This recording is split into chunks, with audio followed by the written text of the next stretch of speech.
Ah, France. This country is known for many things. The beautiful scenery, the wines and champagnes, Ah, the French. the Tour de France, French Fashion Week, where everybody is on the cutting edge of new fashion trends. But above all else, France is known for one thing. It's top-of-the-class divine cuisine. That's why, when the opportunity presented itself for three men in America to experience this world-class cuisine, they would travel all the way to Chamonix, France, on a mission to find the best food that France had to offer. This grand adventure would turn these food men into food boys.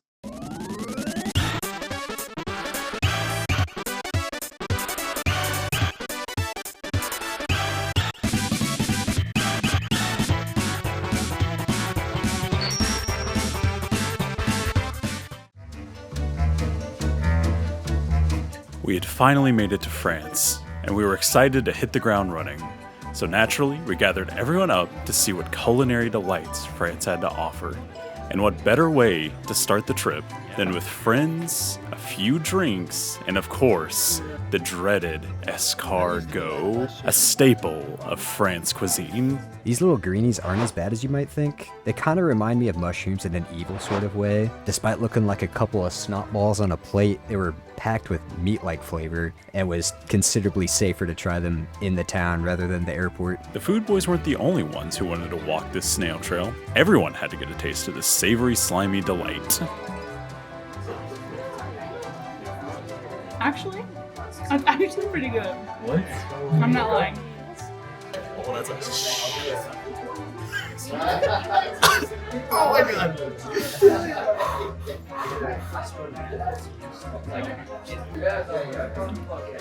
It's not bad. It doesn't taste bad. I think it's more the thought. 7.8 out of 10. That's the official AP Joe Johnny score. Okay? Jesse, that's the official AP Joe Johnny score. Now then, with all that done, on to our next stop. And this next stop was something truly unique. This wasn't as simple as getting in your car and going to God's perfect restaurant, Chili's.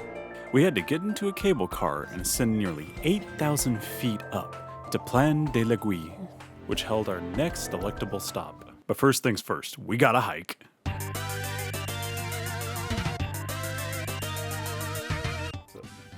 Still got the apple. Now, I don't always stay strapped, but when I am, I keep that grade A honey crisp in my pocket. I had to channel a little bit of horse energy in the moment. Catch my drift.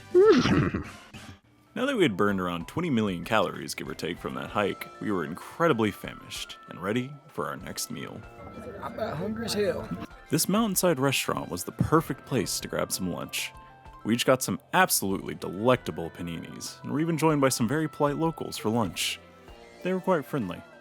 And then to finish it all off, we treated ourselves to some delicious Mountainside pie and a few drinks to wash it all down. This was the perfect way to end a lovely excursion.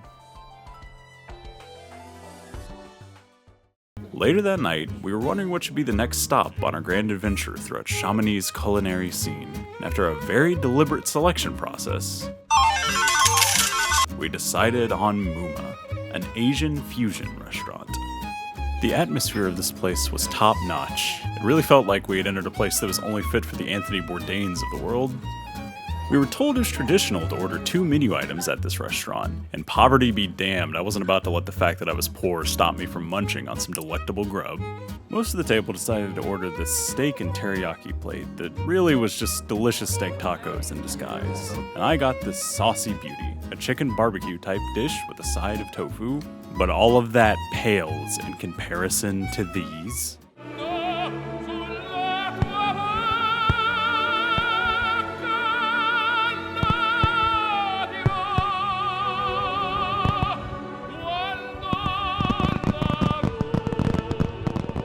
These fried jalapeno rice balls were my personal holy grail of the trip.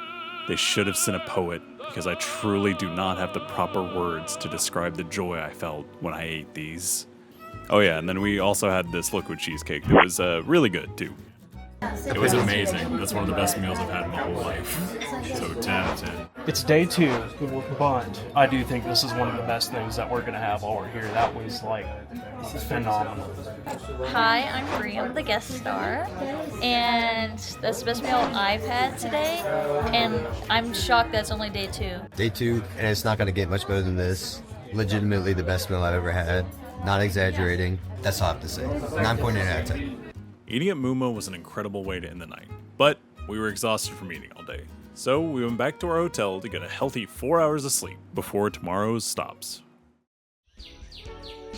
The next morning, we were sent on a mission to find the best coffee that Chamonix had to offer, so we made a stop into the wonderful Café Tartine. They had many great-looking items, but the funky purple and pink cappuccinos immediately stood out to us as must-tries. We're out here, Chamonix, sipping on purple drink, all the purple swag. Purple drink, I still sip. Purple weed, blunt still lit. Before we got on with the day, we had to deliver this delicious purple coffee to a very special someone. So we've got this purple French coffee here. This professor's in a deep need for some caffeine this morning. So you can see the purple coloring there. Let's check it out.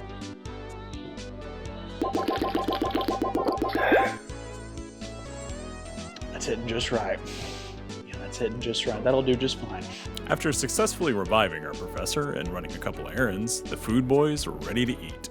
Though all the French cuisine we were having was delicious, we were missing a little bit of home. I need a hot dog so bad. And that's when we went to Cool Cats, where they definitely had that dog in them.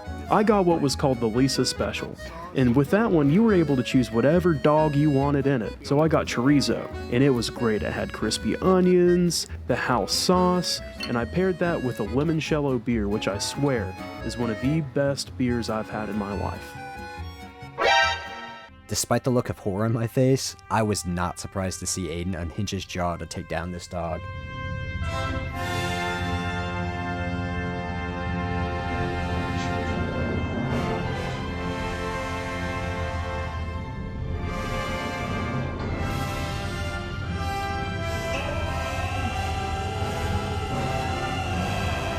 Okay, better than the escargot, which if you remember from my last rating was a 7.8. This is definitely an 8.8.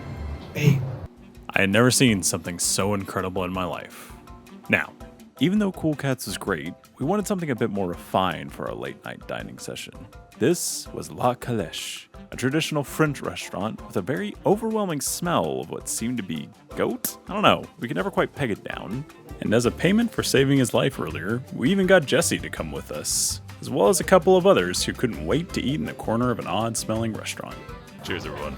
Cheers. Now, despite the suspicious smell of this place, the food here both looked and smelled amazing, and some of us were getting very excited. The food boys were ready to eat. Though the restaurant had a very overwhelming smell of what we thought was a goat, the tartiflette that I ordered quickly washed all that away with its taste and smell. Though I could feel my cholesterol rise with every bite I took, my taste buds rejoiced every single time. I don't know how to eat this properly, so I don't really know what I'm doing. I'm just gonna take I'm just gonna dip this meat in whatever this is. You're supposed to just dunk it and then bob for apples. I assume. Here, I'll even attach a potato. We'll just do a big old bite of this. So, you know, for the record, even though I had no idea how to eat this combo of meat, cheese, and potatoes was exactly what Daddy needed. Unfortunately, our journey was quickly coming to an end. However, there was enough time for one last supper, and there was a place we kept passing by that was taunting us with its extremely pink exterior. This was Rose DuPont, and let me tell you, it was something truly special. So we gathered up everyone we could and got to work.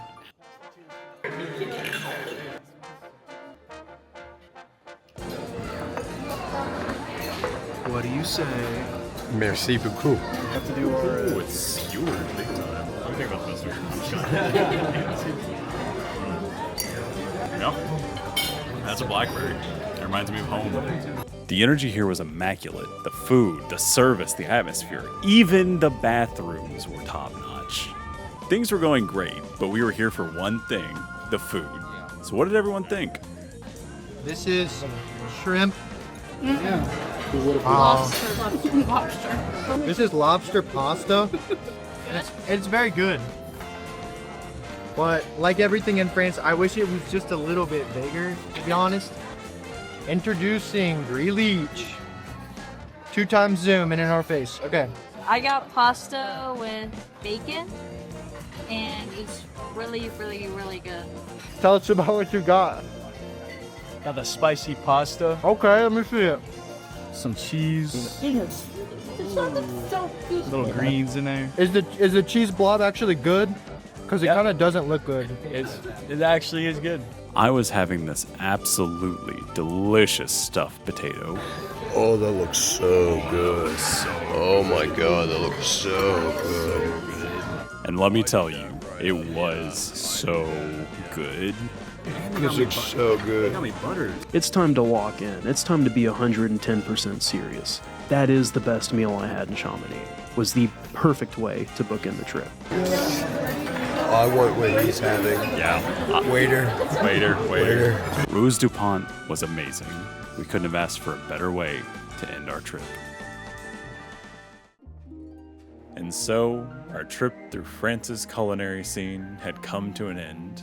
We had conquered every corner of Chamonix, so much so that there was a lot of footage we couldn't even show you. And, you know, as this footage all plays back, and I really had a chance to take it all in, there's one big takeaway from all this. Sure, the food was great, of course. I mean, like, you saw it with your eyeballs, right? But more importantly than that, we got to share this experience with so many people who took time out of their incredibly busy days to sit down and have a meal with us. And truly, honestly, from the bottom of our hearts, thank you for that. We couldn't have asked for a better group of people to be sharing these memories with. So maybe, just maybe, the best thing we had while in France wasn't any single food, but a table full of friends to share it with. So, with all that said, au revoir, à bientôt, les food boys.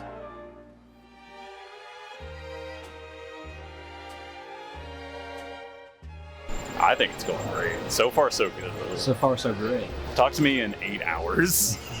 Or 10, because we got 2 hours to kill here. Before? Or 4.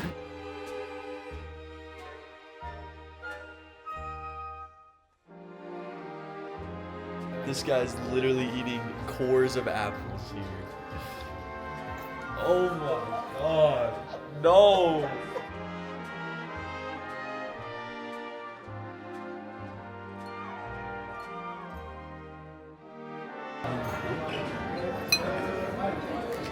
Supposed to look away.